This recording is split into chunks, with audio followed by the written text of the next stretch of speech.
గారు ఈయన కాంబినేషన్ లో కామెడీ చాలా బాగా అనిపించింది. దట్టు మళ్ళీ వెంకటేష్ గారు కాంబో కాంబో ప్యాక్ అనమాట మనకి. సో అది ఇంకో పండుగ మనకి. సో అది కూడా చాలా బాగుంది ఆయన ఎంట్రీ. ట్రోలింగ్ చేసే వాళ్ళు ఎప్పుడు చేస్తూనే ఉంటారండి. మనం మంచిగా తీసినా చేస్తారు, చెడుగా తీసినా చేస్తారు, ఎలా అయినా చేస్తూనే ఉంటారు. సో ట్రోలర్స్ నేను పట్టించుకోవద్దు, మీరు అర్థమవుతుందా?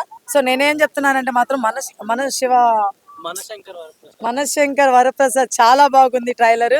సినిమా కూడా అదిరిపోద్ది. మీరు ఎక్కడ కూడా బ్యాక్ స్టెప్ వేయద్దు, చాలా బాగుంటది. ఈసారి సంక్రాంతి మనమే కొట్టబోతున్నాం. ఆ మనలో మళ్ళీ ప్రభాస్ గారి సినిమా కూడా ఉంది కాబట్టి అది కూడా మనమే కొట్టబోతున్నాం.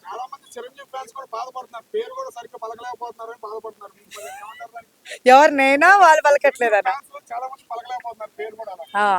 అంటే కొంచెం క్రిటికల్ గానే ఉంది, తప్పేం లేదు, చెప్పి ఒప్పేసుకున్నాం. క్రిటికల్ గానే ఉంది, బట్ ఓకే ట్రై చేస్తాం. ఆయన అంత కష్టపడి సినిమా తీస్తున్నప్పుడు, అంటే ఇప్పుడు ఆయన అంత కష్టపడి సినిమా తీస్తున్నప్పుడు అంత కష్టపడి మనం ఆ పేరుని పలకలేమా? పలుకుతాం, ఫ్యాన్స్ గా పలుకుతాం, టైం పడుతుంది అంతే. చాలా మంది అంటున్నారు ఈ సినిమా మొత్తం కూడా గ్రీన్ స్క్రీన్ లో చేశారు, ఎక్కువ విఎఫ్ఎక్స్ అవన్నీ. వాళ్ళు ఏ స్క్రీన్ లో చేస్తే మనకెందుకండి బాబు, చూసేటప్పుడు మనకి బాగుందా లేదనేది ఇంపార్టెంట్ కదా.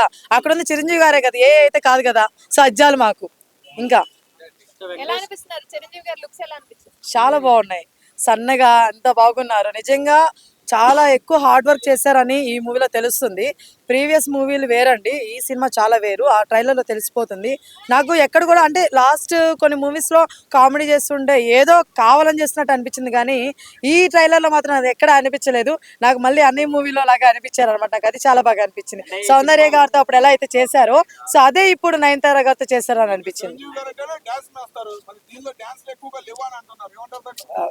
బ్రదర్ ఏఎస్ దగ్గర వేస్తారు, ఏగూడెం దగ్గర ఆగాలి. సో అలా ఉన్నాయన్నమాట స్టెప్స్. చాలా బాగా అత్తమామల గురించి కూడా చెప్తున్నారు. సో మంచి ఫ్యామిలీ ఎంటర్టైన్ అవుతుందని పక్కా నేను నమ్ముతున్నాను. సినిమాలో స్టోరీ ఏం లేదు, అనిల్ గారికి ఫస్ట్ ఫ్లాప్ అనేది లోడ్ అవుతుందని చెప్పి మాట్లాడుకుంటున్నారు.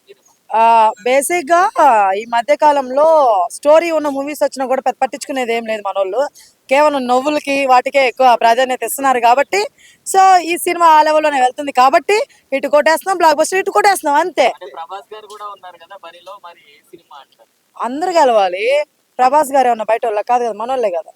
ప్రభాస్ గారు మనోడే, శర్వానంద్ మనోడే, నవీన్ పులిశెట్టి గారు మనోడే, రవితేజ గారు మనోడే, విజయ్ తలపతి గారు కూడా మనోళ్ళే.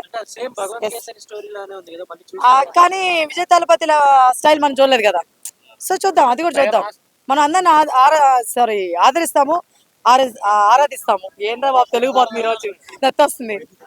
ఓకే, సో ఫైనల్ గా నేను ఏమంటానంటే చిరంజీవి గారి మూవీ కానీ, ప్రభాస్ గారి మూవీ కానీ, లేకపోతే రవితేజ గారి మూవీ అవ్వచ్చు, శర్వానంద్ గారు అవ్వచ్చు, ప్రతి ఒక్కరు, నవీన్ పులిశెట్టి గారు అవ్వచ్చు, ప్రతి ఒక్కరిది హిట్ కొట్టాలి. ప్రతి ఒక్కరు కూడా సపరేట్ జోనర్తో వస్తున్నారు కాబట్టి ప్రతి ఒక్క మూవీ అందరూ ఎంజాయ్ చేస్తారని కోరుకుంటున్నాను. కాకపోతే ప్రొడ్యూసర్లు కానీ, డైరెక్టర్లు కానీ వీరందరికీ నేను ఒకటే చెప్పాలనుకుంటున్నాను, హీరోలకు కూడా ఒకటే చెప్పాలనుకుంటున్నాను. ఏంట్రా అంటే టికెట్లు కొంచెం మన వాళ్ళకి తగ్గట్టుగా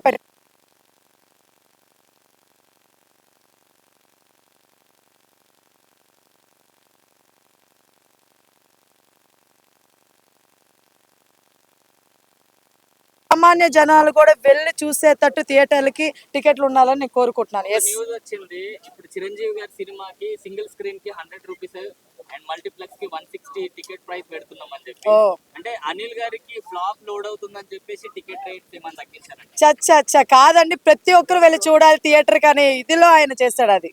ఎస్, అంతే తప్ప ఫ్లాప్ వస్తుందని కాదు. ఎందుకంటే సంక్రాంతికి వస్తున్న మూవీ మీకు తెలుసు ఎంత పెద్ద బ్లాక్ బస్టర్ అయింది. ప్రతి ఒక్కరు చిన్న పెద్ద తేడా లేకుండా ప్రతి ఒక్కరు థియేటర్కి వెళ్ళే చూశారు. సో ఈ మూవీ కూడా అలానే ప్రతి ఒక్కరు థియేటర్ వైపు వెళ్ళాలి, అందరు థియేటర్లోనే చూడాలని చెప్పేసి ఆ ప్రైజెస్ పెట్టినట్టున్నారు. అది మనందరికి చాలా హ్యాపీ న్యూసే కదండి. సో ప్రతి ఒక్కరు వెళ్ళి చూడాలి. అలానే ప్రభాస్ గారి మూవీ కూడా అలానే చేయాలని కోరుకుంటున్నాను. ప్రతి ఒక్క హీరో సినిమాని కూడా అలానే చేయాలని కోరుకుంటున్నాను. Tickets yes.